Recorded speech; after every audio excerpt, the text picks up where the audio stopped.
The left? Hey there, it's Jordan. We are in Lansing, Michigan, day 15 of the United Auto Workers strike.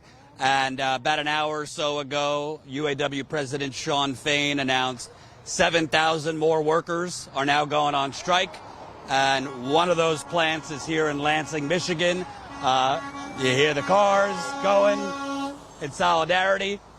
So we are about a block away from the General Motors assembly plant in Lansing, Michigan. Here at the General Motors plant, let me tell you what they make. They make the Chevrolet Traverse, the Buick Enclave, and the GMC Acadia Limited. So here, the assembly plant in Lansing is on strike. The stamping plant is not. And in Chicago, UAW announced that the Ford assembly plant in Chicago, which I believe is the only Ford assembly in Chicago, they're on strike. So about 7,000 between the two on strike. Total, you got 25,000 workers now on strike, as this strike is over 2 weeks now. The UAW did not add any additional plants for Stellantis because UAW President Shawn Fain was supposed to start around 10 a.m. He didn't start basically till 10:30, so we kind of figured he's late because maybe one of the companies sweetened their offer. Well, that company was Stellantis. He said Stellantis at the last minute before he was to start his broadcast sweetened their offer specifically on the cost of living adjustment, which has been a big demand of the UAW to add back, reinstate the cost of living adjustment with inflation and all the other costs in this economic hellscape we live in. So Stellantis significantly improved. We don't know the full details, but basically it seems like they added back the cost of living, and they also added back the right to strike at plants that are going to close, as well as a moratorium on plant closures. So for now, no additional plants at Stellantis are on strike, but these two plants, Ford and GM, are on strike. So we are actually down the block, right next to a restaurant, Tony M's, where the Lansing GM workers are on strike. They're kind of lining up here in the grass. You see a couple in the parking lot. Let's try to talk to a few. Smash the like button. Share this live stream. This is day 15. We have been live pretty much every single day since this strike started. We need you to continue supporting us. So smash that like button. Share this live stream. And super chats are welcome. And membership is welcome too. We'll get to that as we go. Let's try to talk to some folks. Can I talk to some workers newly on strike? Don't be shy. How you doing? What's your name? I'm Isaiah Fuller. Hey, Isaiah. I'm one of the reps here at Local 602. So this is local UAW 602. Yep. How long you been with GM here? I've been here since 2013. Okay. So you kind of came in right after the financial crash and all these concessions. Once they started rebound back and get back on their feet. Yep. Okay. And then when they started to, well, should I say that? I might say it anyways. Okay. Say whatever you want. Yeah. Once they started to take advantage of our workers, our temps, our new hires coming in, making decisions that only benefited themselves and not the whole. We're the cog in the system that keeps everything rolling. I know it was like 5 minutes ago, but what was the reaction once you heard your plant? Excitement. A lot of us have been waiting for this for a long time. A lot of us have been taken advantage of by the company, and it's time for us all to stand up. It's time for us to fight for the middle class. This isn't just about us. This is about the entire middle class. We usually lead the way, and we're ready for the task. Tell me at your plant, what kind of cars do you make, and what's kind of the separation? Chevy Traverse and the Buick Enclave, and we just got announced to build the GMC Acadia. Okay. Yep. So this strike kind of puts a monkey wrench in those plants for GM. Yeah, every 54 seconds they're making about 12 grand off our base model vehicles. Yeah. It does. You restate every 54 seconds? Every 54 seconds, they make about 12 grand off our base model vehicles. You hear that, 12? But they can't stay competitive if they meet your demands, right? Exactly. Yeah, that's money that they pocket. Not money that goes towards costs, not money that goes towards something that they got to pay off down the road. No, that's money they get to pocket every 54 seconds. We build about 800 vehicles a day. So if you want to do the math, that's a lot of money. And your CEO, Mary Barra, a couple weeks ago, she went on TV. She kind of looked like a robot, if you ask me. But she was asked, you went up 32% in your salary. She makes almost $30 million a year. She couldn't really answer to why the workers shouldn't get that same increase. I don't know if you saw that, but what did you think of that? I don't believe she has an answer that justifies it. I don't think she does. Can you kind of talk about, obviously you got long-time workers there, younger workers, you got the two-tier system. Tell me about inside the warehouse. Before the strike, what was morale like? Before the strike? Well, a lot of people were anxious. We're ready to get what's due to us, what's been owed to us. For the longest, a lot of our people who are here have been here since before the bankruptcy, and were here before they gave everybody the raise up to $32 an hour. Some of them were making $28 an hour since, I believe, 2008. To go that long all the way up into 2019, as long as inflation keeps going up and everything else with the economy, that's a long time to be making the same wage and not keep up. My dad retired back in 2000. He was making $24 an hour. That just shows you how much they've been just nickel and diming us for the longest. It's time for us to get our due. Like Walter Reuther said back in the day, we want our piece of the pie. It's okay. You want to make that money? We want our piece of the pie. It seems that this is day 15, so we're going on 2 weeks. So far, Ford, last week, the UAW did not expand against Ford because they made improvements in their offer. Today, they're not expanding against Stellantis because Stellantis made improvements. So GM seems like the one lowballing the most. Why do you think that is? Because from what I think they made $23 billion in profits last year. Greed. It's the only thing. One of those 7 deadly sins. That's the only thing that speaks to it. And until they can be in our shoes and be in the same boat as us, they'll never understand. And they'll never be able to say that they actually understand us. Yeah. I'm sure you've heard the media coverage so far. A lot of it kind of echoes the companies. They talk about, this is going to hurt the consumers. And I was thinking, aren't you also consumers? We are. I haven't talked to one worker who's told me they could afford the cars they make. Mm-hmm. My dad used to tell me all the time, we should be their first customer every single time. The minute we put that part on that car, we should be their first customer. That means we care about the quality of that vehicle. We should be their first customer. And if they don't want to cater to us, they're not going to cater to the public. They're just lying to them. Yeah. What do you think? Obviously, this week you had the political parade. Biden came in. Trump came in. That's another story. Dr. Cornel West was here. They're here when the cameras are here. Let's see how much they do after. What do you think about the comments that were made? Biden didn't really speak much, but he stood with you guys. Trump spoke. I don't even know if he spoke with union workers. It was at a non-union hall. It seems like they're here for kind of for their political advantage. But have they helped when the cameras were not here? I can't speak to them not helping when the cameras are here, but I can speak to what's been done so far, and so far it looked like they just want to see the camera. Yeah.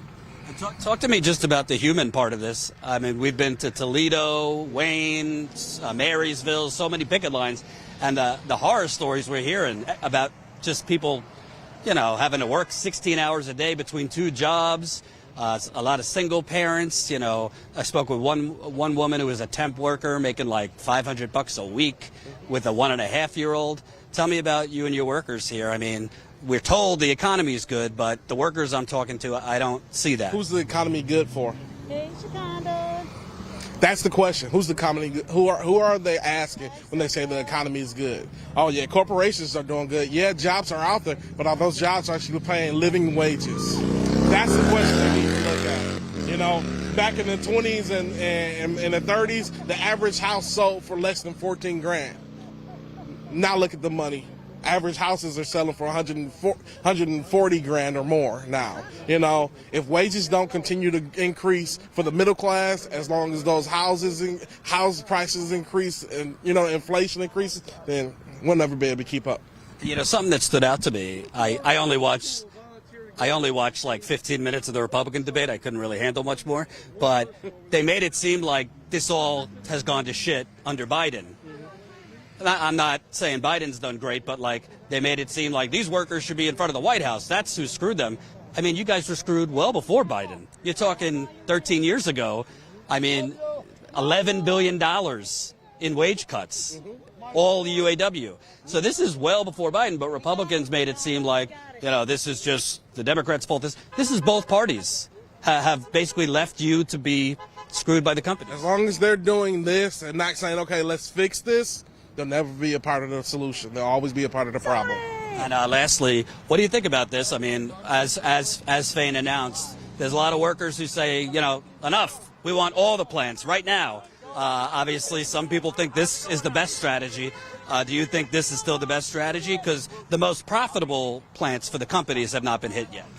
I can't say either way, whether it is or it isn't, okay? All I can say is it's keeping the company on the heels because they don't know what's going on. That might be a plus for us because they can't prepare for it. Right.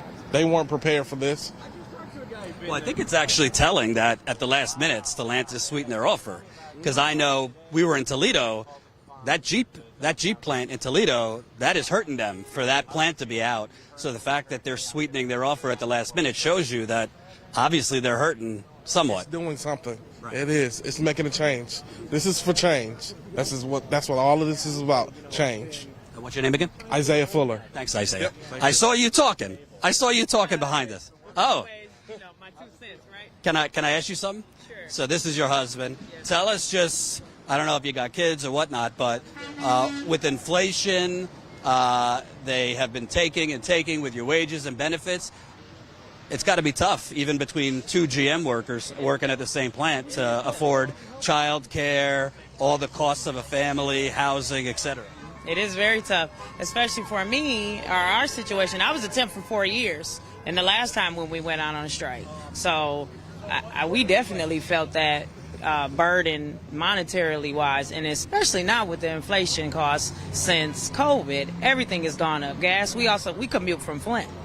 Oh, wow. We commute from Flint. That's about 45 minutes? It takes me an hour. Okay. It takes me an hour from my house to here every day. 7 miles one way. Yep. And I hope you're carpooling.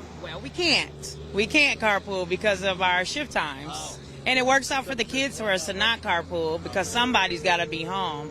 So that's a lot of gas between you two. it's a lot of gas, a lot of groceries, a daycare bill in between time. It's rough. It's not easy working different shifts. You don't see each other. Like 2 trains in the night. Yep, 2 trains in the night. Absolutely. Well, they say absence makes the heart grow fonder. That's true. That's true. Let me ask you, I mean, GM seems to be, frankly, offering the worst deals. I was told that, GM just doesn't want to move. You got this CEO going on TV saying, well, 92% of my pay is based on company performance, i.e. the stock price. Yeah. They're giving plenty of money for buybacks, dividends to shareholders. Why won't this company move an inch? I know greed, but do they just... They haven't been made to. They haven't what? Why? Why would they need to? Until we actually make them do it. Make them give us what they owe us. Right. We make the profits. We deserve the profits. Right. And what do you think about the media coverage? I hear in the media they're talking about, well, this is going to hurt consumers, and the consumers will turn against the strikers. But my thought is, well, you guys are also consumers, and you can't even afford to buy the cars you make. Absolutely. So they don't really care about the consumers, really, when we're the consumers and they're not giving us a fair wage. We're going out to consume everything. Groceries, not just our cars. I do drive a Traverse, but it wasn't easy. It's not been easy, and everybody can't afford that, And you see that this is starting to have ripple. Blue Cross Blue Shield is on strike. There's other industries you're hearing kind of talk now about potential strikes. We know Starbucks has been unionizing on strike, Amazon, Mac on the first. Talk about the wider picture here, because it's not just UAW. And our UAW, we don't just fight for us, we fight for all anyway. So, when the tide goes up, we'll all go up. Just like when they were fighting for 15 for the restaurant workers. They absolutely deserve that. And everybody will go up. The public doesn't understand. Sometimes we get called greedy, but they don't understand that they're worth that. they're worth more. And if we get paid more, you'll get paid more as well. You know, that Blue Cross Blue Shield, that's really a shame. It takes 22 years to top out, and most of those people are women. So that is a big concern. You know, his father used to run Blue Cross Blue Shield? Was it Whitmer?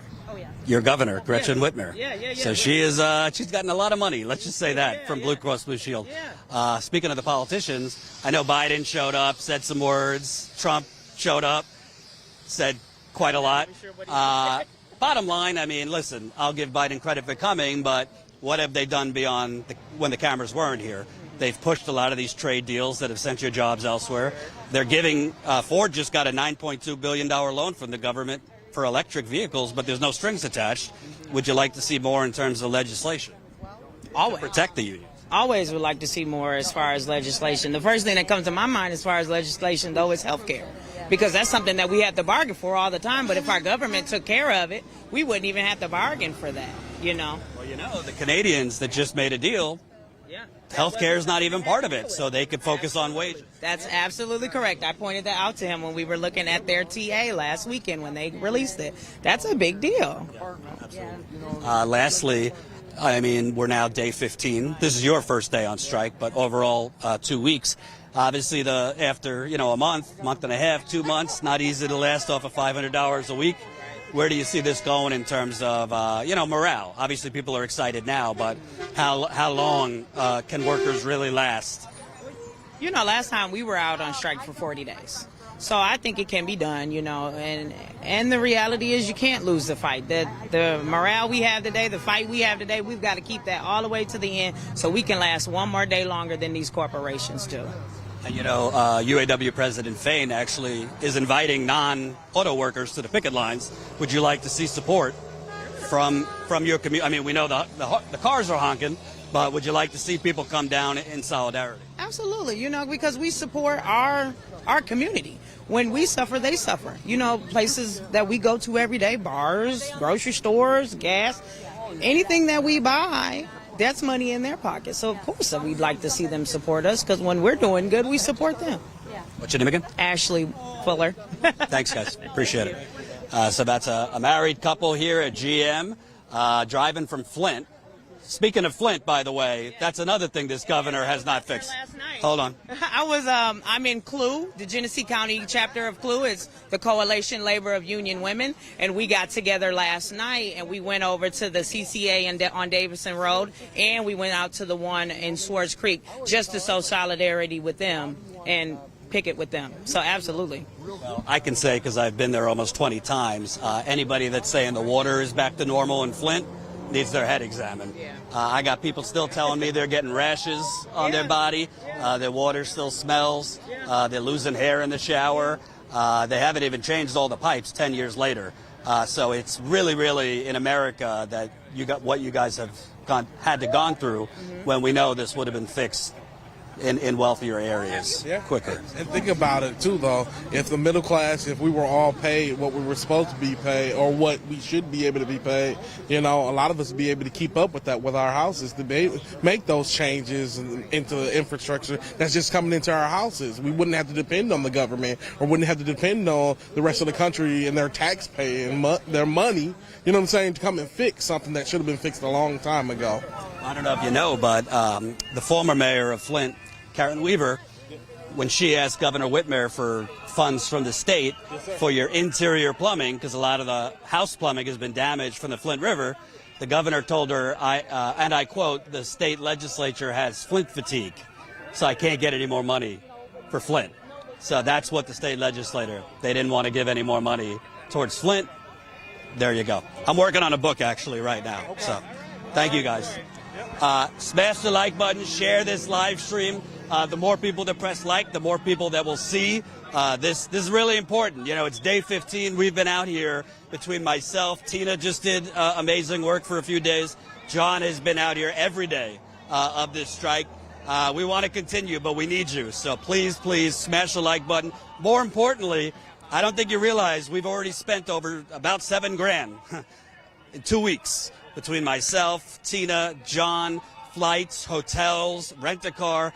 Do you know how fucking expensive it is just to expand a rent-a-car, oh, it should be a criminal offense, these greedy fucking rent-a-cars. Excuse my French. We probably spent on the rent-a-car at least $2,000 already. So these costs add up. That's why we're constantly asking you to sign up. We're not asking you to join us as a member so we could, go on lavish steak dinners on the road. It's so we could be out here and afford it. So if you haven't signed up yet, we really, really need you. StatusCoup.com/join. You could join us for $5 to $10 a month. I'll shout out new members as we go. That's how we stay out here. We're here now in Lansing. After this, we're probably going to go to Chicago. The Chicago Ford plant is over 5,000 workers, and that's the second plant that was added to this strike. So that's, 3.5-hour drive? I don't even know. So we're going as long as you fund us. So StatusCoup.com/join. Super chats are appreciated. And also, if you're already a member, you could donate to help fund the trip. StatusCoup.com/donate. As far as I know, we are the only outlet, corporate or independent, that have been out here every single day covering the strike. Probably interviewed well over 100 workers by now. Toledo, Ohio, we were there. Marysville, Michigan. Wayne, Michigan. Now we're in Lansing. We're going to be in Chicago. It costs money, but this is where it's at. As I've said for years, we're not getting structural change for the Democratic or Republican Party. I'm not saying don't vote, but, Paul Revere is not coming from D.C. The workers are going to have to get the change themselves, and one of the only sources of power they have is unions and striking. And I know a lot of people want all the plants out at once. I personally would like to see that too. But they are getting concessions from the companies, and it's only been 2 weeks. Let's try to talk to some other folks too. Can I talk to some other folks out here? Get your reaction. Don't be shy. You? No? Okay. Can I talk to you, sir? How you doing? What's your name? Ryan Eating. Ryan, how long you been out here working at GM? Been at this facility since 2008. Oh, wow. So you came in right at D-Day, basically, when everything was going to hell. Tell me about that time, because from what I've heard from other workers, the companies said if you give now, we promise we'll give you the wages back, we'll give you the benefits back as soon as the companies are more stable. Yes, I was hired in actually as a temporary employee in 2006 there. I hired in full-time in 2008. I went from a $20 an hour plus job, or $20 an hour plus down to $14 an hour overnight. Sacrificed to help save the company be viable during the bankruptcy time. I'm a fourth-generation UAW member. My dad was a retiree from 652 and worried about his pension. It was worth the chance to take a pay cut, but now it's our time to get our money back from what we helped save the company from. I keep hearing the same kind of talking point from the companies and the media oftentimes kind of echoes that, the union's not realistic with today's economy, and they got to, become more realistic. I don't know why it's unrealistic to just demand what was taken from you. You're not even asking for, 40% within that is the money you gave back. UAW gave $11 billion back in wages, among other things. So why are they saying it's unrealistic when these companies have plenty of money for buybacks, obviously company CEO salary? It's just another example of corporate greed. Mary Barra's got a 40% pay raise over the time frame. Where's ours at? Without us, not a single wrench would turn, and wouldn't build a single car. We've made sacrifices. Now it's time for them to make some sacrifices and pay the workers. And I keep hearing the phrase that if we raise wages, the price of cars are going to go up. But if you look at Salo, Mexico, they're making $5 an hour or less over there. And a vehicle for a trail boss is the same price as a Silverado built here in the States. So you can't tell me the wages are going to increase the price of the vehicle. Right. And they've already increased the price of the vehicles. Meanwhile, your wages have basically been flat for the last 10 years. Yeah. Yes, it is. The majority of our membership can barely afford to buy a brand new General Motors car right now. And that's not right. If we build the cars, we should be able to afford the cars. And tell me about inside the plant. Before the strike, I've talked to so many workers where morale was not good. A lot of people feel like they're kind of robots. The marching orders from management has been, quicker, more productivity. Tell me about before you went on strike, what the mood was. People were ready to stand up. It's our time. It's our movement right now to get what we deserve. the company's asking us to do more for less, and they've been doing that for years. Just asking to get our fair share of the pie. The CEO, when she went on TV, Mary Barra, she makes, I think, $29 million. She said, well, you know, my salary comes 92% or some weird formula is from company performance. What she really meant was the stock price. Right. And it used to be illegal, by the way, to do these stock buybacks. Ronald Reagan legalized that because it was considered market manipulation. But essentially, the company, not just GM, all they've been doing is buying back the stock, which juices up the share value, which juices up Mary Barra's salary. If they have all this money for stock buybacks, why are they saying they can't bring back pensions? They can't. It just seems the math is not adding up here. I 100% agree. It's just another example of corporate greed. I mean, there's no excuse for it. And how's it been for you? Obviously, with inflation, they say it's getting better, but gas is still, you know, pretty high. Food, everything's pretty high. Even housing. How's it been for you and your family? We've survived. I got my wife works with me in General Motors, but the purchasing power is definitely a lot worse than it was.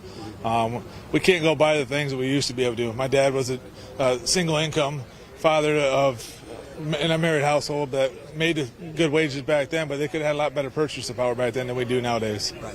What do you think? You keep hearing the media kind of keep saying this, the companies, this strike is hurting the, quote, consumers, acting as if, you know, you guys are not consumers.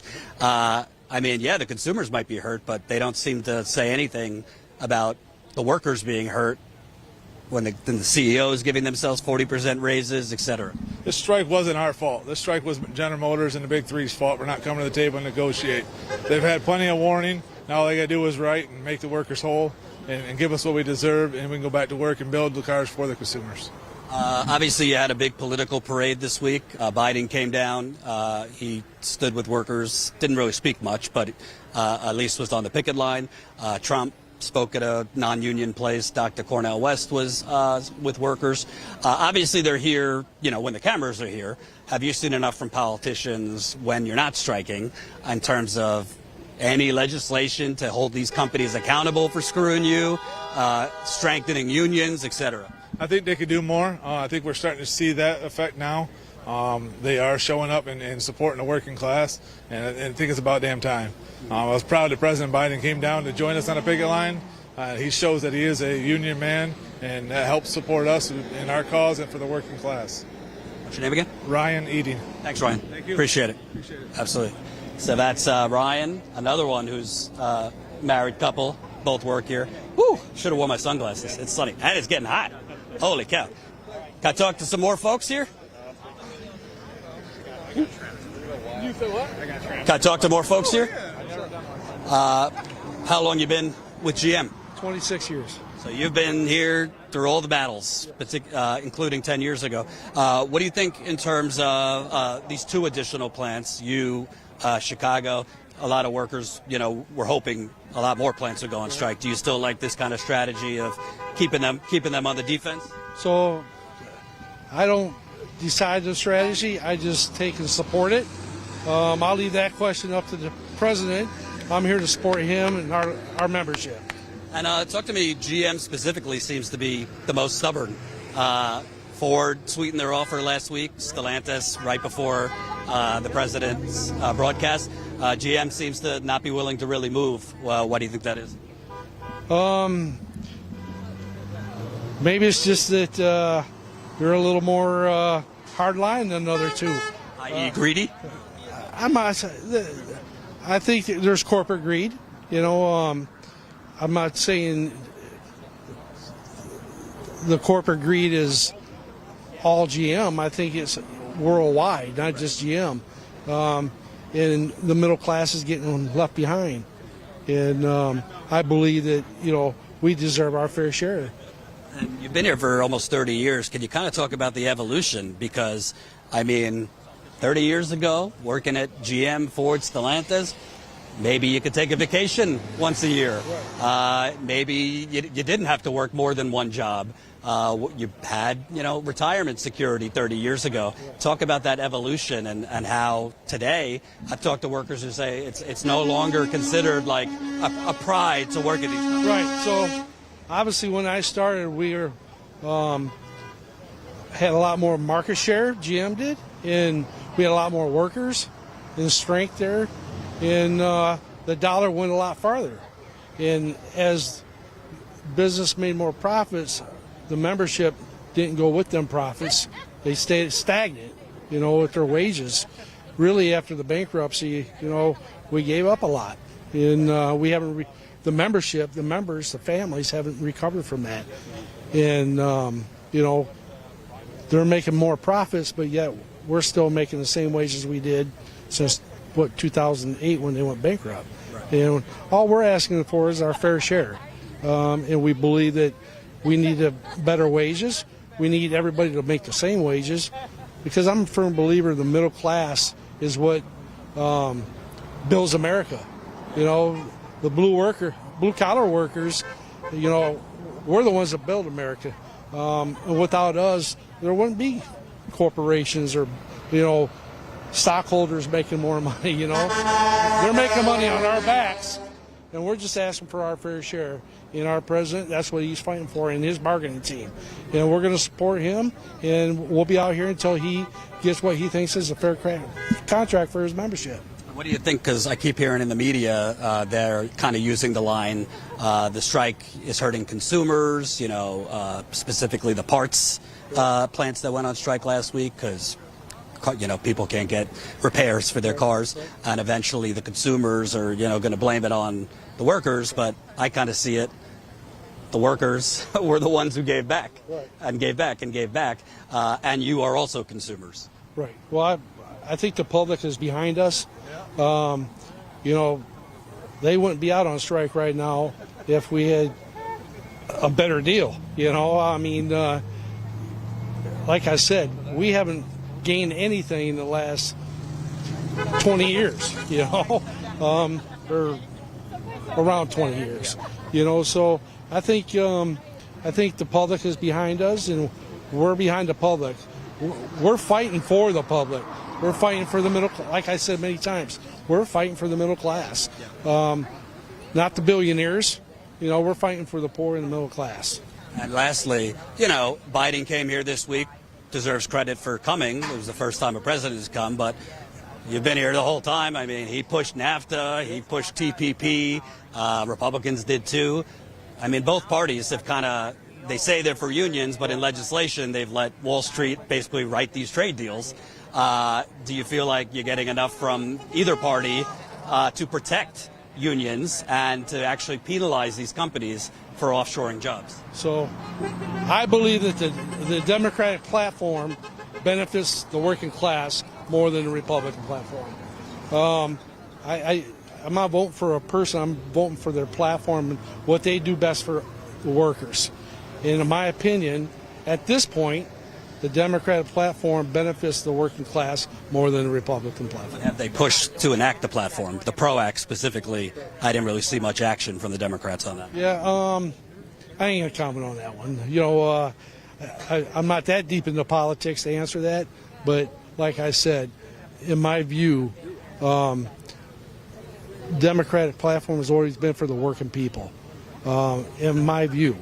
And the Republican platform has been more for the rich, and that's where I stand on it. I think they both stand for the rich, but that's just my opinion. Right. What's your name again? Todd, T-O-D-D. Hey, thank you. Yeah, I appreciate it. Let's talk to more folks here.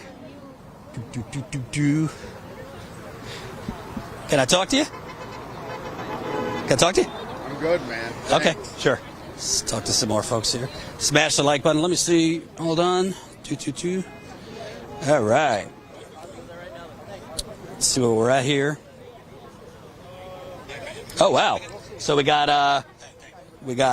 almost 800 people watching, so smash that like button, share this live stream.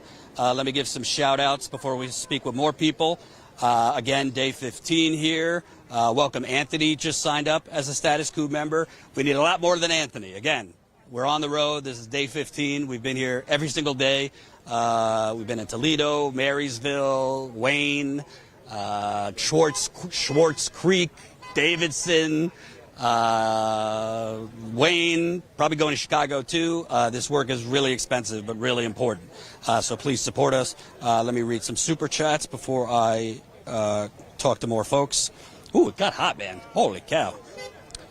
All right. What up, Lansing? Choo. Wow, $40 from George. Thank you, George. Donated $40. Thank you for covering the strike. $50 from Jamie. Thank you guys for the hard work and bringing truth to the people. Fight for fair wages. Thank you, Jamie. $15 from Steve. Great pro working class coverage of UAW strike. Cheers. Thank you, Steve. $100 from Nick. Great job. Keep up the good work. Thank you. That's really helpful. $75 from Sager. Thank you. $15 from Judith. Thank you, Judith. And we got a new YouTube member, Maureen. I am taking my glasses off now. That's how you know we're serious. Sign up. StatusCoup.com/join. If we're going to stay out on the road, we need about 15 to 20 new members per day. That's how we afford this reporting. We don't have any money coming from Wall Street. The fossil fuckers are not giving us money. Big Pharma is not giving us any money. Military-industrial complex is not giving us any money. Trust me, GM is not giving us money. Ford, Stellantis, Silicon Valley. Our funding comes $5 to $10 at a time from you, the workers. So if you can't afford it, that's okay. We understand. But if you can afford it, StatusCoup.com/join. In 15 days, we've already spent nearly $7K. Between paying reporters, camera people, flights, hotels, rent-a-car, food. It costs a lot of money. That's why most people sit in a studio blowing smoke out of their ass and basically pontificating about bullshit. We're out here on the ground covering what I think is one of the biggest strikes and working class moments in a long time. So please continue supporting us, StatusCoup.com/join.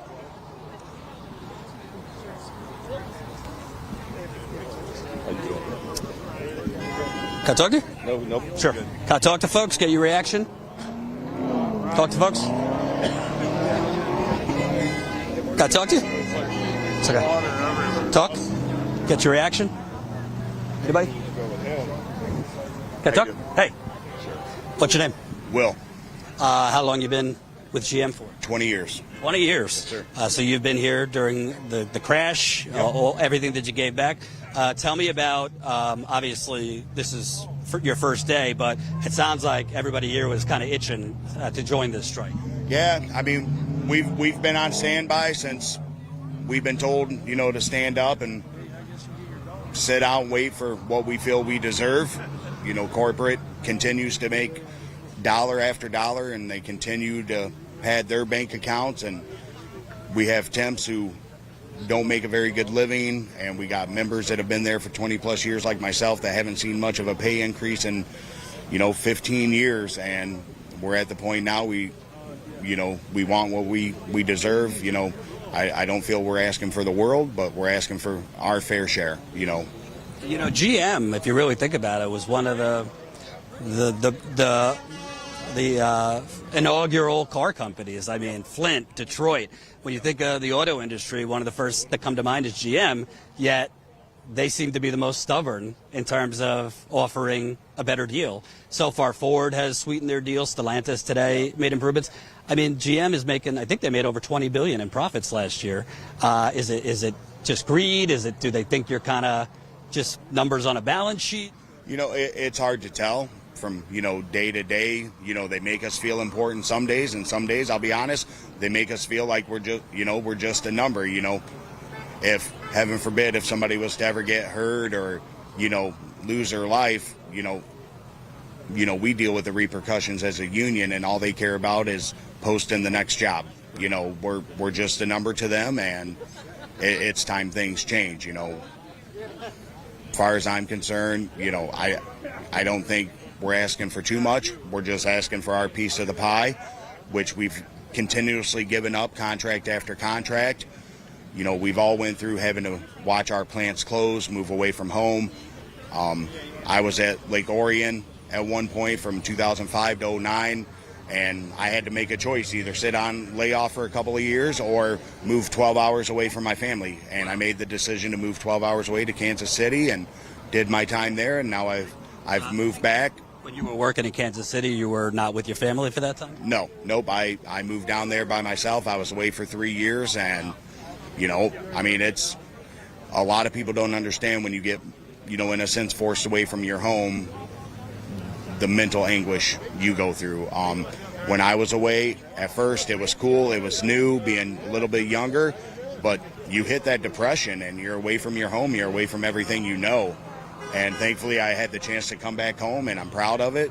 And I came to LDT in 2012 just as a normal team member, did my time, and last year things I feel needed to change within the national and all that, so I stood up, and now I'm a UAW representative inside the plant. And I think a lot of people don't realize that at the Wayne plant in Ford, I spoke with a Stellantis worker. He was at the Belvedere plant, which closed, and he had the same shitty choice. So he had to move 5 hours away to get a job, I believe, in somewhere in Michigan. At the moment, he's only seeing his wife once a week. Yeah. And on that day, he sees his wife. They have to run errands, and so you got no family time. You try to fit everything. You try to fit everything in a small time frame because, we're at maximum overtime, 6 days a week, 9 hours a day, some places, and we have many members inside our facility that are from Lordstown that was shut down, and they're 5 hours away from home, and they're up here not only spending money on an apartment up here, but trying to maintain home life back there. And it's, if things don't go GM's way and they're not making enough money, it's, hey, let's close another facility. And, I get the business aspect of it, but let's start treating the people fair. Right. And can you kind of talk about also, people think of like Amazon workers, for example, and like, oh, they have to pee in bottles and they're breaking their backs. But most of you I talk to, shoulder, back, knees, most people don't make it out of this industry without some type of bodily harm. For you working here so long, how's it on your body? I've been pretty lucky to never really get any kind of significant injury, but I know many members that they may be on a job, and the repetitive motion and working a little bit of here and there, and not having to raise your hand like a 4-year-old at times to ask for a bathroom break. The repetitive motion, I've known members to tear shoulders, bang up knees, this and that. I know we get a bad rap right now for, hey, you guys make enough money to, screw some parts in. But the biggest thing I ever ask is anybody that's never done this before, I challenge you to come spend 1 week inside one of our facilities and have a job that's got 10 to 12 elements on it, and you have 54 seconds to do it. If you don't, you shut the line down. And if you do it continuously, you could be wrote up. You could be thrown out on DLO and lose pay. It's not about the people. It's about how many cars they can get out. And members do the best they can, but we're only human. We make mistakes. And what's really telling about Mary Barra, the CEO, worked, I believe, for a GM plant in Flint when she was younger. Mm-hmm. So she should kind of know something about being on the assembly line, which makes it kind of more unfortunate that, obviously she shifted to more of the greed perspective. Well, you would think she would know, but anybody that's in any position that is a former, assembly production team member that chooses to go to the management side, whether it's per diem, everybody's main goal is to move up the corporate ladder as quick as they can. And for management, it's all about who can they step on to keep moving up that ladder to collect their next bonus. And the more money higher management makes, and down in Detroit, I'll be honest, I don't think they have any clue of what Mary and all of them have any clue of what truly goes on from a day-to-day fight inside of our plant. Us as a local union, some of the fights we go through, doing our best to protect temporary workers that, aren't allowed time off, and they make half the pay we make. Lord forbid they get sick and they miss a day, and we have management that, wants to write them up or possibly even fire them because they're human and they get sick or hurt. And it's ridiculous. That's nothing but exploitation at that point. You're just treating people like they're not people. Yeah. In my own personal opinion, we're numbers. And, if I was on the management side, yeah, it's all numbers and everything. But, we're human. We feel we deserve more than what we have now. And I don't feel we're asking for the world. We're asking to be caught up to what we should have been. We don't continue to get raises, this or that, or You know, a lot of members don't get a pension or the same vacation time as traditional members, and we're just asking to be one whole family. I mean, all of the temps today walked out with us as one, but yet, you know, they could be let go at any time, and, you know, we have to stop that.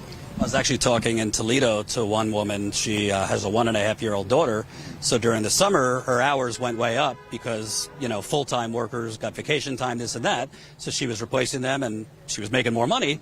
But then when the full-time workers came back, her hours are cut. She's got a 1.5-year-old, and I think she went back to making like $600 a week. Yeah. That's a little more than you get from your strike fund. Yeah. You can't live off that. No, and, you know, there's a lot of members that are in here that, you know, they have mortgages, car payments, and it's hard for some members to make the full rate we do to survive sometimes. And, you know, we're just asking for fairness. We're asking for fair equality for all members. That's all we're asking for. You know, I see a lot of knuckleheads, not just with this story, but sometimes they say, well, if it sucks so bad, go get another job. Is there like a wide plethora of choices of good union jobs around here where, you know, you get good health insurance, pay, benefits? No, not in my opinion. There's not. I mean, there's really nothing around the area that, to me, that you could go hop into to at least get the benefits we get as, you know, members that are hired in.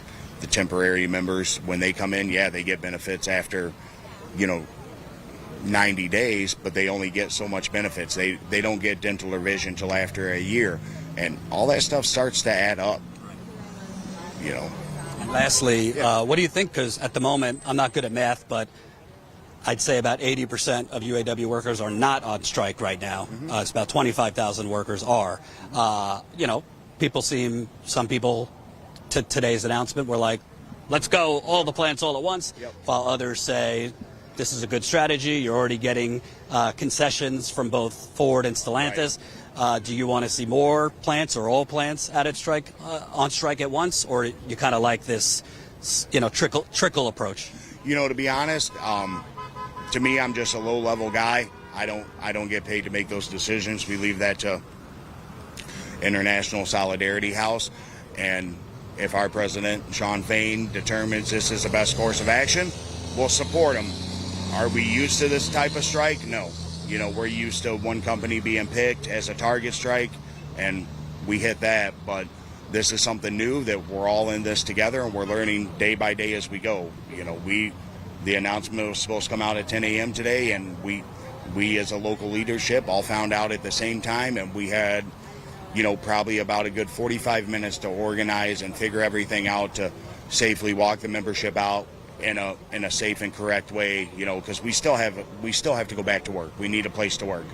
So we've tried to figure out the best way to go out as a membership, to also be respectful to GM, and, you know, hey, we're doing this in a safe and fair manner. But, you know, only a few people understand why they're doing the strategy they are, and, you know, all I can hope for is that his strategy works out, and I'll support him the whole way. And lastly, he's called for, you know, non-auto workers to come join in solidarity at the picket line. You've seen a lot of support. Polls are showing about 75% of Americans support you. Do you hope that this kind of spreads? We're seeing Blue Cross workers are on strike now. Obviously, we've seen so many other strikes, Amazon, Starbucks with their union drives. We're seeing nurses on strike right now in Jersey and elsewhere. It seems like people are no longer kind of just waiting for politicians. Right. Do you want to see more industries kind of pick up the mantle and, you know, fight back? Well, absolutely. I believe every company, you know, if a group that's non-union chooses to organize, I think it's wonderful, you know, that they get together as a common goal to cut corporate greed and just get their piece of the pie. Like, you know, all these shirts say, you know, we want our piece of the pie. To me, there's nothing wrong in this world with organizing and doing it in the correct manner to say, hey, you know, this is what we've been asking for. You guys have made billions after billions. You know, all we're asking for is our little piece. And even if they caved into every demand we have, they're still not going to be hurting at the end of the year when all these CEOs make $20 million a year. I mean, you know, it doesn't, to me, it doesn't affect the outlook of General Motors or Ford or Stellantis. To me, they're doing this because it looks towards their outlook. If, hey, last year I made $26 million in bonus, this year I may only make 20. And, by the way, I mean, and that's, yeah, that'd be a shitty problem to have. And I know this isn't a wide-known sentiment. The media doesn't report this. There is research and there is data that shows a lot of companies that pay their workers more end up making more in profits, because when you have happy workers that are, feeling like they're taken care of, they end up working harder and producing even more for the companies. So, what's your name again? My name is Will. Thanks, Will. All right. Appreciate it. Appreciate it. All right. So, I'll talk. Could you go to the car and get me my hat, because my scalp is burning off? And if you find my sunglasses, they're in the bag too, somewhere. Keep smashing that like button, share. We'll keep talking to some more workers here. Let me give some shout outs if I missed anybody. We did get, Matthew just signed up as a member. So that's Anthony and Matthew, our new Status Coup members. We definitely need more than just 2 signups. So if you can, sign up. That's statuscoup.com/join. It suddenly got very hot here in Lansing, Michigan, so I am schwitzing a bit. We will talk to more workers. Like I said, right now the plan is after this, I think it's 3.5 hours, go to Chicago, where the Ford assembly plant is on strike. That's the other plant that announced today that they're striking. I believe that's 5,500 workers or so. They make the Ford Explorer, among other cars. That is the only, I believe, Ford assembly plant in Chicago, and obviously Chicago's a major city in America, so that's a big plant that's on strike. We did record earlier when Fain made the announcement. We were at the Wayne plant, so we talked to some workers there. It was kind of split, honestly. Not like super duper excitement, but they were happy that more plants were going on strike. But I would say some of the workers, they didn't say this, but I kind of got a sense like, they were hoping for more. And, it's kind of, if I'm being honest, I think it's walking a fine line if you're the president of UAW, because on one end, people want to say revolution, every single plant at once. But they've never gone on strike against all 3 companies. And if you go on strike against all 3 companies, like every single plant all at once, obviously that's way more pressure on the companies to sweeten the offer, but you also bleed your strike fund much quicker. And a lot of times with strikes, well, almost every time with strikes, it's just this game of chicken, whether the company or the workers can, make, yes, thank you. While I talk, you want to see if anybody else wants to?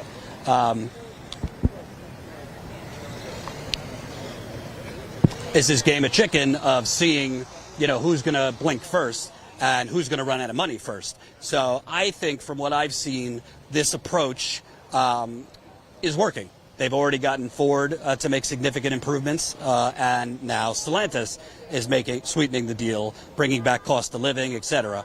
And they also, you got to remember, I've been watching local media here since this began. Most of the local media, auto experts, have said they don't think the UAW was going to be able to get back cost of living adjustments or anything. So the UAW has already won concessions that experts said weren't possible.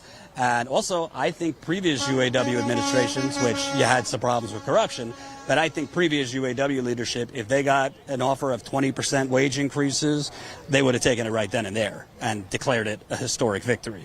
So I expect the UAW leadership to hold out for considerably more. But I understand the desire to just go on strike all at once. Journalistically, that would be much better for me to, be able to cover such a massive strike where everyone is out all at once. But, strategically, if they go out on strike all at once, I don't really know how long they'd be able to afford it. When you're talking 150,000 workers on strike, that's $500 a week to each worker. That's not a lot per worker, but that's a lot in terms of the strike fund. So we'll see. I have a feeling, just based on Shawn Fain and the leadership there, I have a feeling that if there is not a massive improvement to these offers in a week or so, you're going to be seeing a much, much more aggressive announcement next week. Even, possibly, maybe not all plants, but some of the more profitable plants. Let me tell you, just in my research, some of the most profitable plants for these companies, you got Ford in Dearborn and Kentucky truck plants, which produce the F-150s, the GM in Flint, and the Fort Wayne plant, Chevy Silverados, and Stellantis Warren truck, and Sterling Heights Assembly. I think you could see some of those going on strike pretty soon if you don't get an improved offer. And I think, at the end of the day, the UAW has to kind of keep the energy up, and they also have to keep the companies guessing, too. So that's kind of where we're at. It's day 15. In 2019, they went on strike for over 40 days just against GM. I have a feeling this is going to last longer, and it's going to possibly, it's going to get tougher for the UAW. But I know from talking to workers, they very, very much appreciate the support they've been getting. Let me read more Super Chats if we have. Hold on. Sent the second.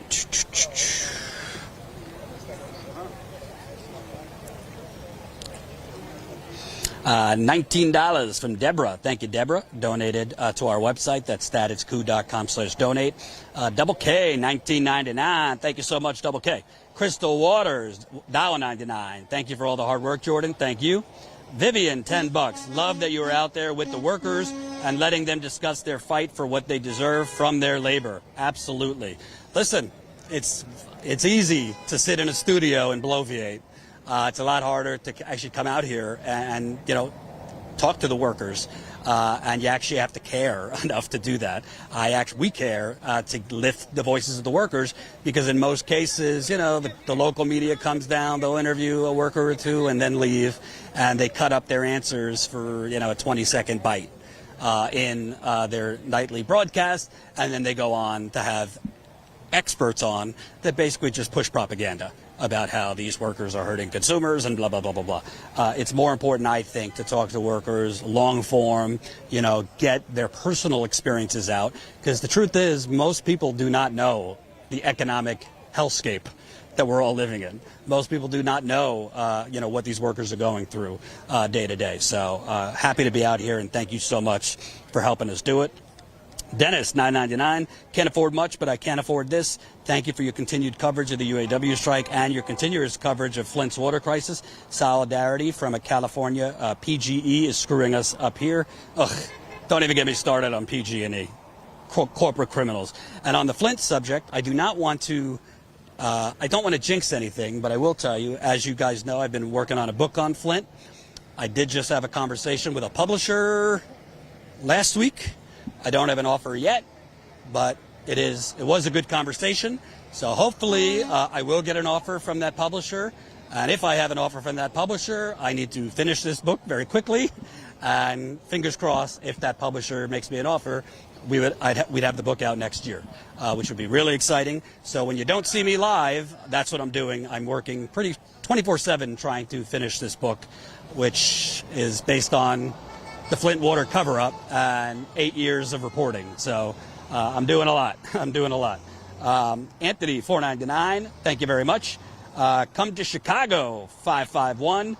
Thank you very much. Anat, my wife, left $2. Thank you very much. Darling, she's probably going to yell at me for not wearing my hat the whole time and not, it wasn't sunny when I went live, but what are you going to do? Hold on.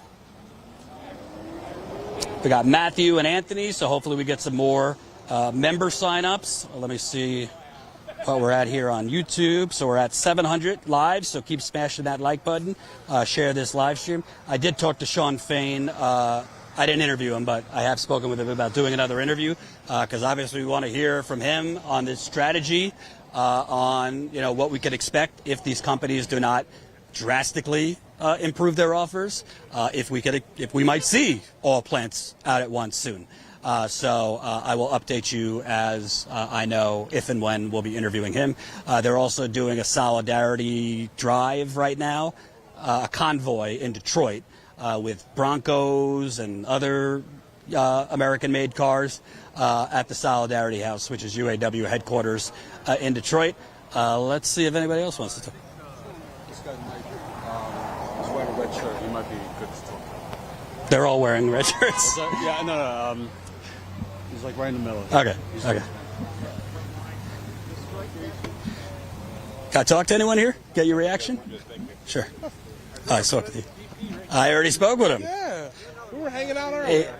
It got hotter out here. Let me ask you one more thing, actually. You know, what's striking to me also is all these places I'm going, I don't think I'm seeing, like, more than one car at a time, not honk. It's like the whole community seems to be supporting you guys.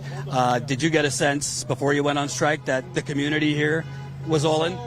To me, and just going on off of history, you know, the way the strict sit-downers did it back in Flint, back in the day, the community supported them. That's how they got through. You know, it's a big thing that we help educate the community and let them know exactly, you know, what's going on in order for them to be able to understand so they know why they need to support us. You know, it's not just us, it's for them. You know, we're doing this for them, for us and them. We're all in the same boat together. And I think I got a sense that before this strike, non-car company people probably weren't fully aware of, like, the 25 tiers you guys are working under and all this kind of convoluted Byzantine stuff that the company, these layers, the companies are exposed to. Yeah, you know, a lot of people didn't understand, like Blue Cross Blue Shield, their members are part of us, you know. A lot of people didn't realize they were under a 22-year pay scale. You know, that takes a long time for somebody, you know, most jobs, most careers, 22 years, you're almost ready to retire. You know, you mean to tell me somebody's got to wait till they're almost ready to retire to get top pay? That's a bit much, you know. So, you know, for them trying to set up our wage scale to be 8 years and it can be wiped out within the end of the 4-year agreement, that's big. A lot of people don't know that. You know, a lot of people don't know how we're affected by that. And for your plant, what percentage would you guess is temporary workers? So with our membership, I think we have one of the lower ends as far as ratio with temporary members. You know, I think we only have just about 180 something or 190 something temporary members. Yep. And for GM, where would you say is like the biggest money maker in terms of the cars they make? Well, you know, them trucks. They make a lot of money off those trucks. You know. That's, you know, eventually, if the companies to make them shit their pants, you'd have to go on strike at those big truck plants. We hope we don't have to, but if that's what it takes, then that's what it takes. And one more. Do you think the media coverage overall has been accurate? Because I see a lot of media, when I hear them, it kind of sounds like they've been in a room with the companies. That, you know, a lot of them twist the words, and a lot of them, you know, media is media, and some media is paid for. So they're going to put who's paying their bills. Preach that. We're not paid for. We're independent. But I agree. I mean, I watch some of these local media, and it's just like, well, the consumer might be hurt, and the economy, and it's like, look at the economy. Look at what these workers are dealing with. They're consumer. We should be their first consumer. You know, we should be their first customer. We know what is going to put money back into our pockets is buying our own product that we help build. You think the governor of Michigan has said enough? I mean, she showed up to the Solidarity, the original rally in Detroit. She said a little bit. I mean, I know you don't want to piss off the car companies that bad if you're the governor because it's such a big employer, but... She's supporting. Okay. And do you think in terms of the next week, if you don't see significant increases from GM, that you could see some of those truck plants possibly on strike? We could. You never know. I mean, he can walk them on Monday. Keep him guessing. Mm-hmm. Thanks again. Yeah, definitely. All right, let's do one more roundabout, see if people will talk. This is about a block away from the GM plant. So when we got to the GM plant, all the cars were driving out of GM to this location. I think there's a couple more down the street, too. They might possibly strike in front of the plant as days come on. So we'll just have to see. Somebody texted me saying the Chicago assembly line, you're going to have a shit ton of workers out there because that's over 5,000 workers. So that's where we'll be headed next. But let's do another roundabout. Keep smashing the like button. Share this live stream. Can I talk to you, sir? Sure.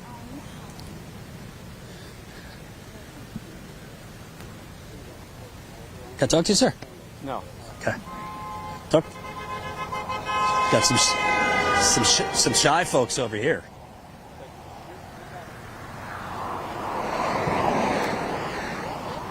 Can I talk to any of you? You didn't talk to me, but What's your name? Jason, How long you been working here at GM? 15 years. So, were you guys kind of itching to join this strike? I was talking to some other workers who you guys were ready. All the sentiment on the floor was they wanted to join their union brothers and sisters out here on the strike line. So, In over 15 years, tell me about, obviously, you gave back so much 10 years ago, but it just seems like you guys are working much harder for way less. I know for me, I've watched the hours get longer and longer, and the time that you spend at home with a potential family and all that gets less and less. So, I mean, there was time, like, we need to make some type of change in what we're doing. So, Tell me about the company. Obviously, your CEO went on TV a few weeks ago. She gave some weird 92% of my pay comes from company performance. It seemed very robotic to me. But I hear the managers are on you all the time, speed it up, better production. Do you think the company's treated you guys well? no. Easy answer, no. Her answer was strictly a political answer that any politician would give, right? Our wages are 90% base. Because if we don't hit our numbers, we don't get our profit sharing, which actually accounts for a nice chunk of money we get for our regular income. Right. So her income is directly tied to what we do on that floor. So I thought it was kind of a slap in the face answer. Right. And also, a lot of her salary is based on the stock price, and they are spending hundreds of millions of dollars on buying back their own stock. Sure, and it's all based on the hard work that we do on the shop floor. Yeah. Tell me about for you with inflation, food, gas, housing. Has it been tough in the last couple of years? It was for me starting out because I started out at a lower wage, and I'm a single guy. I don't have any kids. I mean, I'm seeing somebody, but when you start talking into like a 3 or 4 income family home, you can't make it based off of one income anymore. It's impossible.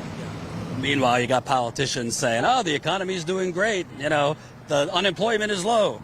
That's, to their point, it might be. However, the way the jobs that they're creating aren't making enough money for people to have a good living. Right. Absolutely. What do you think in terms of this strategy? When Sean Fain announced it, I saw comments. A lot of people want every plant all at once. Some people like this strategy of kind of keep them guessing. Obviously, Ford and GM, Ford and Stellantis at this point have improved their offers. GM hasn't. I think his strategy, it did keep everybody guessing. It kept General Motors guessing. It also kept us guessing, right? So as far as a bad strategy, I don't know if it's a bad strategy. I mean, we just got to let things play out. I mean, I'm willing to sit here and wait and see what he does and how things progress. Yeah. And tell me about your colleagues here. What's morale been like in the plant before the strike? I don't talk to a lot of workers who seem that excited to go to work anymore. Oh, it's a rough job. Look, we go in there, we get the hell kicked out of us every day, day in and day out. I mean, we're all sitting there right next to somebody. We're building the car, one car, in less than a minute. And some of these jobs are not set up where they're ergonomically friendly on your body, so it beats you up. What do you guys have to do in less than a minute? We build one car in less than a minute. Jesus. It's crazy. So when these guys talk about, I like to see them guys, fill our shoes for a day. It's the same challenge because many of them can't. Do you think, obviously, we're on day 15. This could go for several more weeks, maybe longer. Do you think the companies at this point, obviously they kind of added to the production line before the strike. How long do you think the companies are willing to hold out? Don't matter. All we got to do is last one more day than them. And what'd you think? Obviously, you had a big political parade this week. Biden was here, Trump was here, Dr. Cornel West was here. They're here when the cameras are here. I don't see much the rest of the time. Yeah, but you got to give it to him. That's the first time a United States sitting president ever joined the strike line. Right. So you were happy that Biden came? Sure. All politics aside, I don't care if you're a Democrat or Republican. That was an awesome thing to see. And do you feel that the politicians in the state are doing enough to actually maybe penalize these companies? All these companies are getting massive federal loans, but there's no strings attached. There's no penalty if they offshore jobs. They basically kind of do what they want with no political action. Well, to your point, I think there needs to be some type of recourse when companies don't care about their employees. Absolutely. What's your name again? Jason. Thanks, Jason. Appreciate it. All right. More people will talk. Got to talk to any of you folks? Get your reaction? We've been out here every day, covering the strike all over the place. Status Coup. We're live on YouTube. How you doing? You're a Ford worker? GM, excuse me. GM. How long you been here for? 28 years. Wow. I talked to 30 years, 40 years, 50 years. It seems like from talking to your coworkers, you guys were really itching to join this. Well, it's time. Well, you've seen everything. I mean, what you gave back 10 years ago, times were much better 30 years ago. Well, I mean, I know what it was like when I first started at GM, and I know what it's like today. Night and day difference. Exactly. Tell me about, it seems like they've really taken advantage over the last 20, 30 years. They promised they would give back wages that you gave in. Do you think the company's been treating you or valuing you? Personally, I don't think they value us. They try to say they do, but, it's kind of like words. Actions speak louder than words. And your CEO sure said some words on TV a couple weeks ago. Did you see her? She said, well, 92% of my salary comes from the company performance. I guess she wasn't realizing that you are the company performance. Exactly. One more question. Do you feel GM seems to be right now the one not sweetening the deal? Ford offered more last week. Stellantis apparently offered more before President Fain's announcement today. GM seems to be the one most, I guess, stubborn. Why do you think that is? I don't know. Most greedy? I don't know. What about you? How long you been here for? 30. 30 years. So you're another one. Tell me about when you came in versus now, the biggest difference. Safety, wages. I feel like I'm making the same now that I did back then. The fuel costs going up and your cost of living's going up. Once we lost COLA, it's gone downhill. I'm talking to some workers that are basically making less than they were 10 years ago. Well, yeah, if you lose your COLA and stuff, that was a big part of your wages. Yeah. So, increasing, everything's going up, but our wages ain't going up. For you, 30 years, I talk to people, their shoulder, their back, their knees. Tell me about what this has done on your body. Broken wrist, had back surgery, we had a triple bypass done, you name it, and I've still been there. Surgeries. 2 shoulder surgeries? And herniated disc. I've had 2 back surgeries, I feel you. Yeah. It's just very rough on your body. You think Mary Barra would make it a couple of days out here? No. I don't think any of them would. And you talk about, the general public has this, can't think of my words, but they see us as maybe it might have been in like the 60s and 70s, where you turned, there wasn't a whole lot on your jobs, they were kind of spread out. The the general public still sees us today. Well, I can't say all, but a lot thinks that, they want all this money just to turn a couple of screws, and it's just like... That guy just told me you're cranking out like a car every minute or something like that. Well, they have the jobs so loaded up that, if you drop a fastener or whatever, you're already down the line,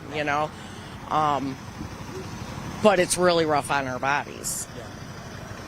I heard somebody say in a comment under an article that said, if you've worked here for 15 years, then you're crippled in some way, shape, or fashion. I think I read somebody in a Kentucky plant said you're all like a walking wounded. People are limping around and, that kind of thing. Well, we're auto workers, and we're used to being in pain every day. Something hurts every day. Right. But auto workers just go and do their job, work through it, unless it's a major kind of injury, then obviously you're not. But can you talk about kind of the effect on your family? I mean, physically, when you're having to give back, it's tough on families when wages are, income is getting tight. Obviously, you're not. I think it's more about work-life balance, because we work so much. It pretty much tends to work where you have one Saturday and Sunday a month off. And our average day is a 9-hour day, and then you work 2 Saturdays on, 1 Saturday off. So mostly you get Sunday off. So, families like, okay, we're going to spend the day together. We want to go do this, this, and this, and you're so tired. Right. It's like, I don't want to go do anything, but you kind of have to. But then on the other hand, having one day off a week doesn't allow your body to get any kind of rest or healing or... You're just grinding yourselves into the dust. Yeah. But, I think it affects a whole lot of families. You see families break up all the time. I was just talking to one gentleman in Wayne. He was at Stellantis in Belvedere. They closed down. He had to come 5 hours away from his wife to get a job, and they see each other once a week. Yeah. So, and somebody else told me he did that for 3 years away from his family. So, I've worked with a guy that drives from Harrison, Michigan, which is like a hour, 45-minute drive here and back. He's done that since we hired in. He hired in, I think, in like 96. So he's been doing that for 27 years.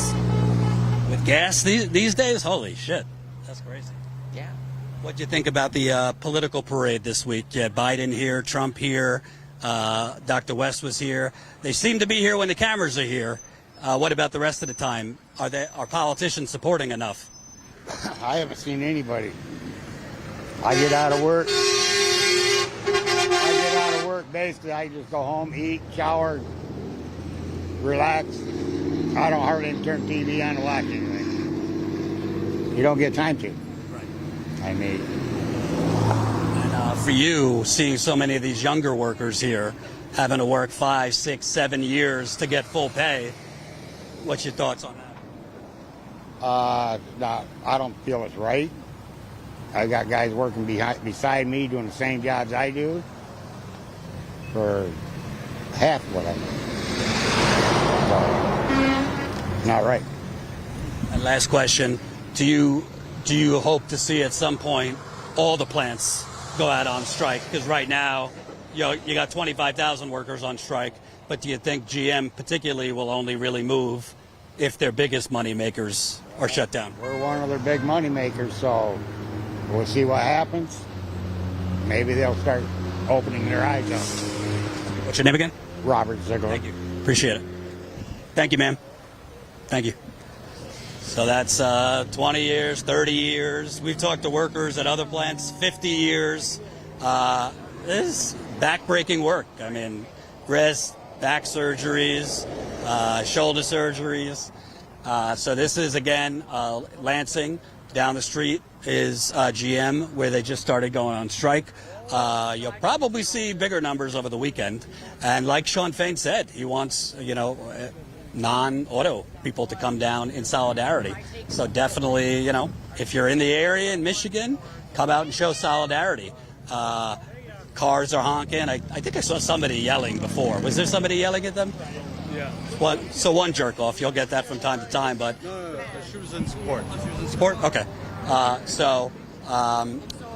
Again, Ford Chicago is the other plant on strike, so we'll be going there next. Let me read some super chats. Hold on.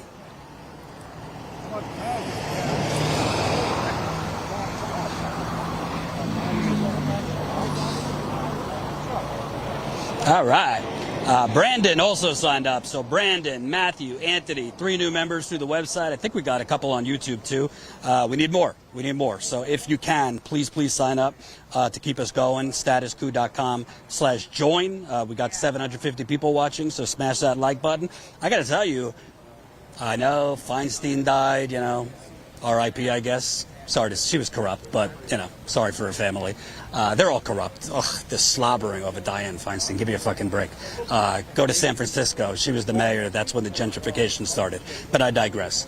I don't know any other story that's more important than this right now in the United Corporations of America. I know the Republican debate happened. I watched 15 minutes of it. I couldn't stand any more of it.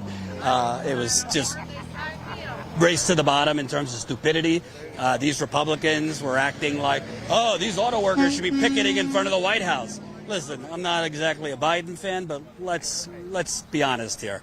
This destruction of the auto industry, the machete that has been taken to the working class, long predates Joe Biden. I mean, he's certainly been complicit, but this is not the exploitation of these workers, them being screwed, is not exclusively happening under the Biden administration, which is what Republicans want you to believe.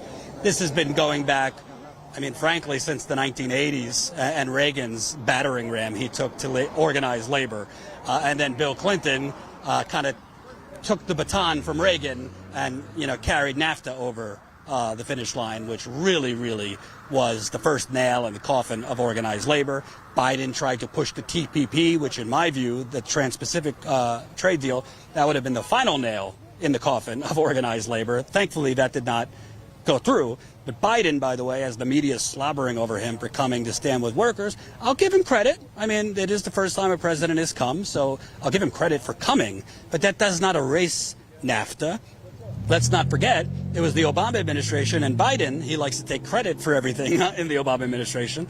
Biden was a big cheerleader for the TPP, which would have been a massive negative for the people here, organized labor. And when Hillary Clinton in 2016 was running, and she was trying to kind of moonwalk away from her support for the TPP, which she once called the gold standard, Biden was trying to push her to stick with the TPP as a candidate. So Biden, you know, he's got this media-created image as a union guy. Listen, look at the record. He has not been pro-union. He takes money from union-busting companies. Let's also not pretend Trump. I mean, Trump has been stiffing his workers for 40 years. Go talk to contractors who worked for Trump. They're still waiting for their money from the 1990s. He just spoke at a non-union hall to try and support union workers. John was there. I don't even think there was many UAW members there. Of course, there are UAW people. There are UAW members who support Trump. There are UAW members who support Biden. There's UAW members who think they're all fucking crooks and don't support any of them. I did see a lot of UAW supporters seem to support Dr. West when he came. I wasn't here, but just watching it, it seemed like a lot of them really liked what he was saying, and he was clearly in solidarity. You know, Biden took the megaphone for 2 minutes and then put his arm around a woman. Lucky he was still standing. But bottom line, I think what you're seeing here, people feel different ways on both sides. Some workers just want all the plants out at once. But I am seeing, in general, the people I talk to on camera and off camera seem to trust the UAW leadership, seem to trust Fain. And I think so far the steps that the UAW leadership has taken are transparent. This is the first UAW president who has ever done any type of updates to members on negotiations. Most of the time it was all in secret and members just had to speculate among themselves what the hell was going on. This is the first UAW member to do things like throw contracts in the garbage on live, internet. This is the first UAW president that's calling out these companies for being, greedy mongrels. This is the first UAW president. These things might seem little, but to not go to the kickoff of negotiations, which is like this symbolic event where the UAW president shakes hands with the car companies. He didn't even go. So I'm not saying Sean Fain and leadership is perfect. I'm sure at some point mistakes will be made, but I think the motivations are pure, and you don't have the old days of corruption and embezzlement and bribery happening, and it seems like they are holding the line. Will they get a perfect deal? Probably not, but will they get a lot more than previous leadership got? No. Yes, they will. They will. So right now, probably a few dozen people out here. You seem to have some UAW leadership here, kind of in the parking lot talking amongst themselves. You got some older folks, retirees here. I would expect to see, more people out here on the weekend. There are also workers lined up down the block too that we drove by. And this is right next to a restaurant also. So Tony M's, I guess, is the restaurant they're in front of. And we're going to start heading to Chicago soon. That's about a 3.5-hour drive. That's the Ford assembly plant that is also on strike. I also would tell you, don't expect the same timeline. Right now, it's been every week. So last Friday, the UAW announced new strikes at 38 more plants. Then it was another week. And again, Friday, that could change. I mean, you could potentially have them announcing 2-3 days more plants. Because after 2 weeks, if they're not really getting significant improvements on the offers, and from GM at least, they're not. Stellantis improved it a bit today, but I wouldn't expect it to stay on this week schedule. You could have improvements. I mean, you could have more plants going on strike, in a couple days. Let's see if I missed anything here. Oh, and the government might shut down this weekend. I should add that. The government might shut down this weekend. We also got Brandon. So Brandon, Matthew, Anthony. Let me see if I missed an email from Colin. All right. We've got another YouTube member. So that's JQ85 signed up. Thank you, YouTube member JQ85. So I think we've got 3 members through the website while I've been live, 2 from YouTube. That's 5.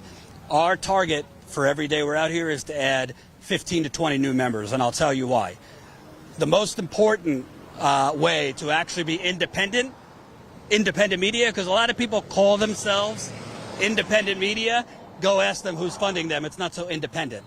We are actually independent. Our only funding is from you, the viewers. We don't have Wall Street, the big 3, fossil fuel, big pharma, big real estate, Silicon Valley, the military industrial complex.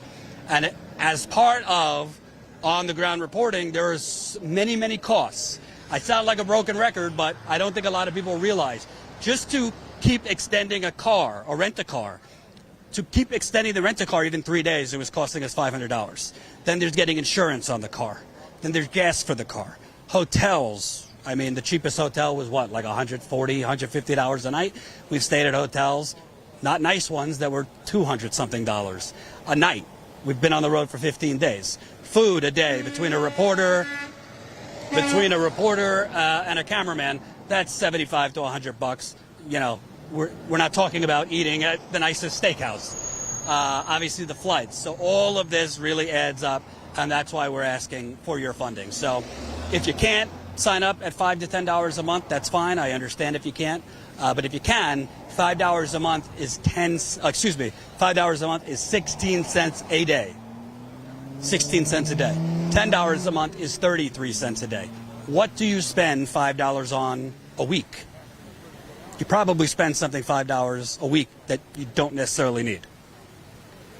Burnt Starbucks coffee. Or a day, because that's how much it costs at Starbucks. What do you spend $10 on a month? I'm not telling you to do away with anything you desperately need. Don't, do away with necessities. But if there's things that maybe you could reallocate to actual living, breathing, independent journalism that lifts the voices of workers, please, please do it. If we could keep the pace of 15 to 20 new members a day, that gives us the stable, keyword stable, amount of revenue every month that we could expect, so we could keep funding this type of reporting. Let's not forget, we've been on the ground in East Palestine 4 times covering that disaster, the detonation, the chemical mushroom cloud in East Palestine. Lewis is still working on that story. I want to go back to Flint, working on a book on Flint, possibly a documentary too. There's other stories we want to cover on the ground. Right now there's a really bad water situation in New Orleans you might not know about because the corporate media is not covering it. Pretty soon they might be out of water in New Orleans. So there's a lot we want to cover, and we could only cover it as far as you take us. So before I shut down, let me look one more time.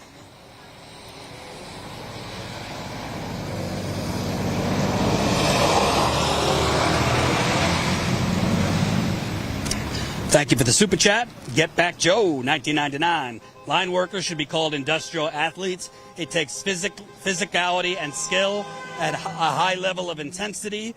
You don't know what nonstop means until you work on the assembly line. Solidarity. I could not agree more. Thank you for that. Thank you guys, everybody that's been watching. As a reminder, well, I don't know when we're going to get to Chicago, but definitely make sure you're signed up for our Substack. That's StatusCoup.substack.com. You could sign up for free. And signing up for our Substack, you'll get an email when we're going live. That's super important. Also, sign up for our Twitter. Not sign up, just follow us, or whatever it's called, X, at Status Coup. That way you'll see some alerts when we're going live. Also, if you're a member, you should be getting member-exclusive content on the ground. So we have been shooting member videos behind the scenes just for members. So that's if you're a member through our website at statuscoup.com/join. That's StatusCoupMember.com. Go to the member section so you can see the videos we've been shooting on the ground. Tina and John shot some videos just for members. We'll be shooting some videos just for members. Members also, we do a monthly members call, which we'll do when we get home because we're too fucking tired to do it right now in the midst of all this driving and reporting. So that's StatusCoupMember.com. If you're a YouTube member, you'll also see it just on YouTube. We just got another YouTube member, Murray, my grandpa's name. May he rest in peace. Murray was my grandpa. Let me tell you about my grandpa. Thank you, Murray, new member. My grandpa, when I used to work at the family jewelry store, my grandpa every day would say, "Go get me a coffee. Make sure I want 9 sugars. Exactly 9 sugars my grandpa Morris wanted. I did not get him 9 sugars. I probably got him like 4 or 5. Somehow he wasn't diabetic. I have no idea. But this man had more sugar than anyone I know. Morris, rest in peace. So thank you, Murray. Hey, by my count, that's 6. You can become a member at any time of the day if you want to see us to continue. If you don't care, that's fine. If you think, if you want to rely on CNN to tell the truth, or the local news in Detroit and other parts of Michigan, which for my watching them, it very much seems to be just regurgitating what the company says about, this strike is going to hurt consumers and it's going to hurt the economy and blah, blah, blah, blah, blah. When the local media comes, John can tell you this too, because we've seen it, they kind of show up for like 20 minutes. They'll talk to like one worker and then go home. And then you'll see that interview with the worker, 20 seconds of it. And that's it. It's kind of like just so they could check a box to say we were there. But they're not really like covering it. They're kind of just like showing it. There's a difference. Coverage is actually being out here with the workers, talking to as many as you can, talking to them as long as they want. By the way, I cannot wait for the bill we're going to get from LiveView. That's the broadcasting company, because we are way over our monthly data plan, so we are going to get raked over the coals in additional data charges. So that's another expense, being live every day for about an hour and a half, 2 hours. I think our data plan is like 25 gigabytes a month. I'd say we've gone over that at this point, being live an hour and a half, 2 hours every day. So that's another way of saying support us. And if you're already a member, I greatly, greatly appreciate all the donations that have coming in, big and small. Obviously, the big ones make a big difference, but we appreciate the small ones too. Let me do one more, and then we're out.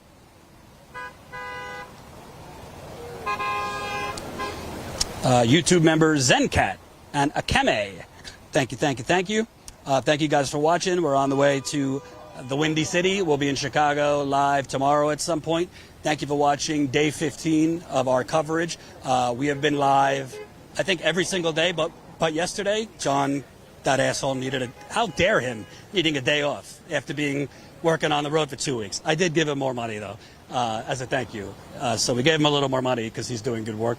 So we'll be live again tomorrow, and from there, who knows. Thanks for watching. We'll see you back here tomorrow.